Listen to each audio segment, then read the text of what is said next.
Hi friends, welcome to SPR media works. ఒకప్పుడు హోరాహోరీ పోటీ, ఇప్పుడు భారీ మెజారిటీ.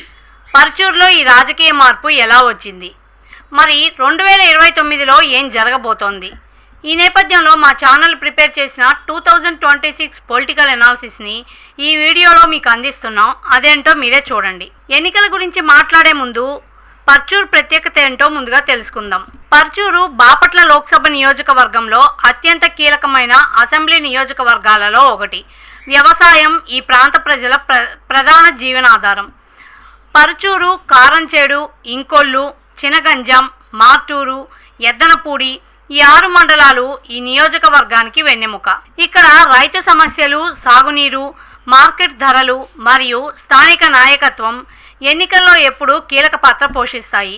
అందుకే పర్చూరు ఫలితం కేవలం ఒక ఎమ్మెల్యే గెలుపు మాత్రమే కాదు, రాష్ట్ర రాజకీయ ధోరణికి కూడా ఒక సంకేతంగా భావిస్తారు. 2019 ఎన్నికలలో పర్చూరు హోరాహోరీ పోరును చూసింది. టీడీపీ తరపున ఏలూరి సాంబశివరావు గారు, వైఎస్ఆర్సీపీ తరపున దగ్గుపాటి వెంకటేశ్వరరావు గారు పోటీ చేశారు.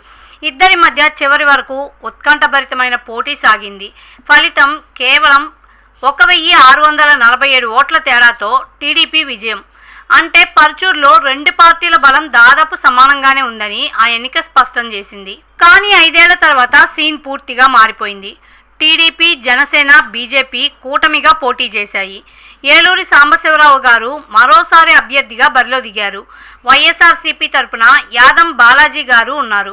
ఈసారి ఏలూరి సాంబశివరావు గారు విజయం మాత్రమే కాదు, భారీ మెజారిటీ కూడా సంపాదించారు. 2019లో 1647, 2024లో 24,013 మెజారిటీ ఓట్లు.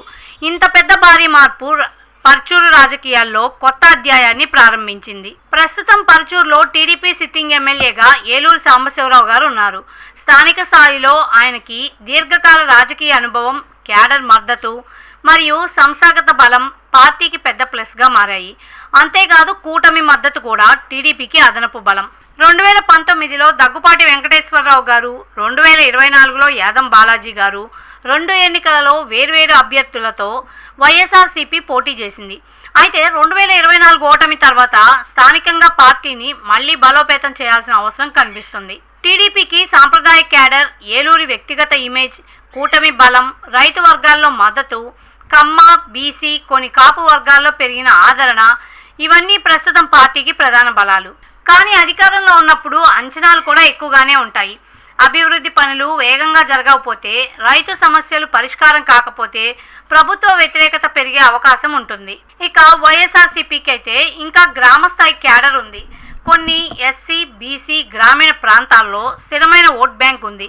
స్థానికంగా మళ్ళీ బలపడే అవకాశం కూడా ఉంది. కానీ 2024లో ఓట్ల శాతం తగ్గింది, మెజార్టీ భారీగా పెరిగింది. దీంతో క్యాడర్లో ఉత్సాహం తగ్గిన పరిస్థితి కనిపిస్తుంది. అలాగే కొత్త వ్యూహం మరియు బలమైన నాయకత్వం పార్టీకి అత్యవసరం. ఇక 2029లో ఫలితాన్ని నిర్ణయించేది కేవలం పార్టీ కాదు, రైతు సమస్యలు, సాగునీరు, మార్కెట్ ధరలు, మహిళల సంక్షేమం, యువతకు ఉద్యోగాలు, గ్రామీణ అభివృద్ధి, స్వింగ్ మండలాలు మరియు ప్రభుత్వ పనితీరు ఇవే అత్యంత కీలక అంశాలు. ప్రస్తుతం పర్చూరులో టీడీపీ స్పష్టమైన ఆధిక్యంలో కనిపిస్తుంది. మరోవైపు వైఎస్ఆర్సీపీ సంస్థాగతంగా పునర్వ్యవస్థీకరణపై దృష్టి పెట్టాల్సిన అవసరం ఉంది. అయితే రాజకీయాల్లో 3 ఏళ్లు చాలా పెద్ద సమయం. అందుకే ఇప్పుడే ఫలితాన్ని ఖరారు చేయడం సాధ్యం కాదు. మా విశ్లేషణ ప్రకారం ప్రస్తుతం పర్చూరులో టీడీపీకి అడ్వాంటేజ్ కనిపిస్తుంది. కానీ ఇంకొల్లు, మార్టూరు, చినగంజాం ఈ 3 స్వింగ్ మండలాలు 2029లో గేమ్ చేంజర్గా మారే అవకాశం ఉంది. ఒక కీలక విషయం ఏంటంటే 2024లో భారీ మెజార్టీ వచ్చినా ప్రతి ఎన్నిక 0 స్థాయి నుంచి ప్రారంభమవుతుంది.